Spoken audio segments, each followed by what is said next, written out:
Colleges and universities are given the task of raising the next generation of leaders. However, over the past couple of years, these higher education institutions have also taken on the role of developing the next generation of radical movements. And the Defund the Police movement just happens to be the most recent example of this trend.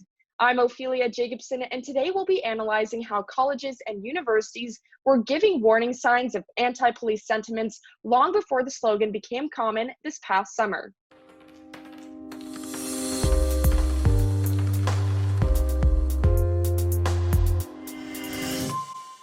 Based on media coverage and social media content, it seems as if the Defund the Police slogan only started gaining popularity in May during the George Floyd protests. Many were surprised at this newfound sense of disrespect and hate towards police. But if we take a closer look at what professors and administrators were saying about our law enforcement on these college campuses, it shouldn't be a surprise that so many Americans now support this movement.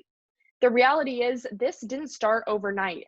Watchdog groups like the Leadership Institute's Campus Reform have been exposing how America's higher education institutions have degraded law enforcement for years. And now we're seeing how these sentiments were only a small preview of what we're witnessing now in modern society.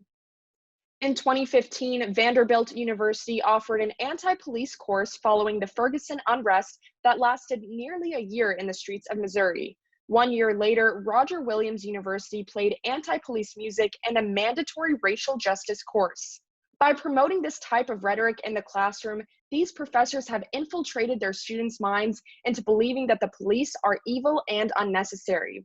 And as these students graduated from these institutions and entered into the real world, they took what they learned in the classroom and applied it to real life. And in many cases, this sentiment was promoted in a more discreet way. Rather than explicitly offering anti-police courses, some professors and faculty members, many of which are taxpayer-funded, took it upon themselves to become social justice warriors and actively participate in calls to defund the police. In 2018, the Gender and Women's Studies Department at the University of Illinois Urbana-Champaign called for abolishing ICE and the police.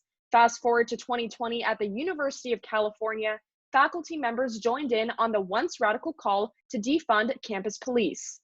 So even though it wasn't being directly taught in the classroom, these actions spoke louder than words. This set a poor example for students, many of which look up to their professors for guidance and knowledge.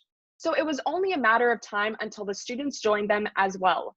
Students have been working in tandem with their professors since 2017 to diminish respect for law enforcement. At the University of Wisconsin-Madison, the student government unanimously passed an anti-police resolution to counter the implicit bias found within the campus police department. In 2018, socialist students at Stony Brook University in New York demanded that the campus police be disarmed. And then, a year later, students at Yale University circulated a petition for the administration to disarm the police and then donate to the Black Lives Matter movement. Now in 2020, 1/3 of Harvard undergraduates favor abolishing or defunding their campus police. Students in Chicago protested for the same actions despite a 139% increase in murder in their city. And students at the University of Minnesota were successful in cutting ties between their school and the Minneapolis Police Department.